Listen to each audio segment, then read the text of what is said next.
Каналыма қош келдіңіздер. Бүгін біздер болгар переці мен қызанақтың ішін тептелей салып, тептелеймен толтырып, оның ішіне сюрприз жасап, жұмыртқаның салмасын салып жасаймыз. Ол үшін алдын ала біздер етті тартқыштан өткізіп аламыз. Күрішті суға бұқтырып аламыз, суға алдын ала. Сосын жуамызды уақтап, қолмен турап аласыздар.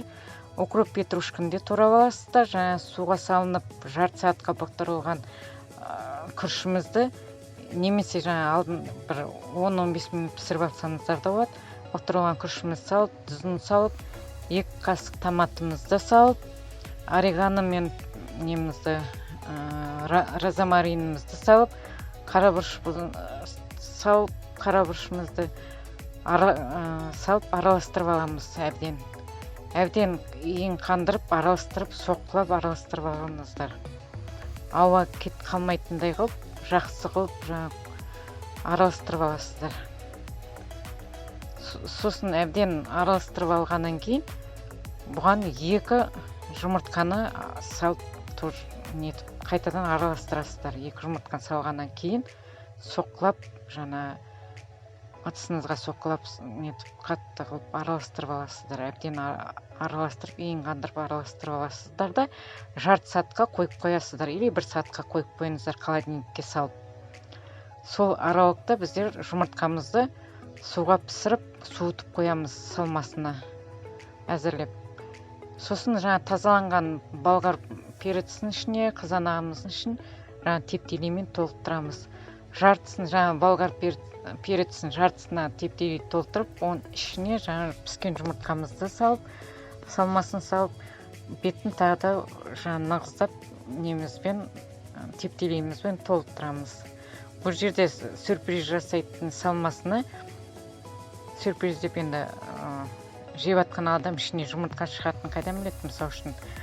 Сол тептелейдің арасына жұмыртқа салып, немесе қызанақ саңырауқұлақты сармайға қуырып алып, жуасымен бірге сармайға қуырып, суын сорықтырып алғаннан кейін, жұмыртқаның орнына саңырауқұлақтан да жасауға болады салмасын.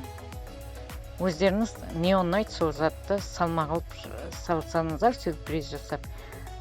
Сосын оның бәрін болгар переці мен қызанақтың ішін тептелейге толықтырғанда бәріне бірдей сюрприз салмайсыздар, жұмыртқа салмасын салмайсыздар, жартысына ғана саласыздар. Сонда ол сюрприз болып тұрады.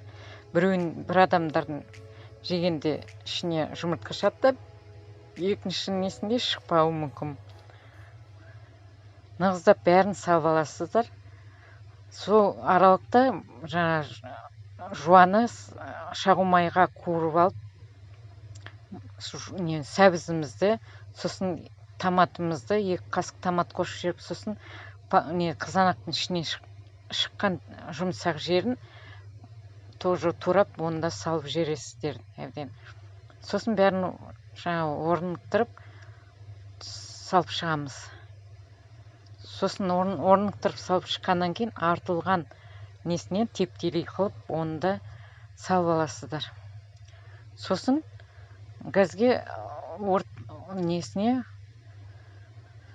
орташа температурада 180-200 градуста 40-50 минутқа пісіріп аламыз.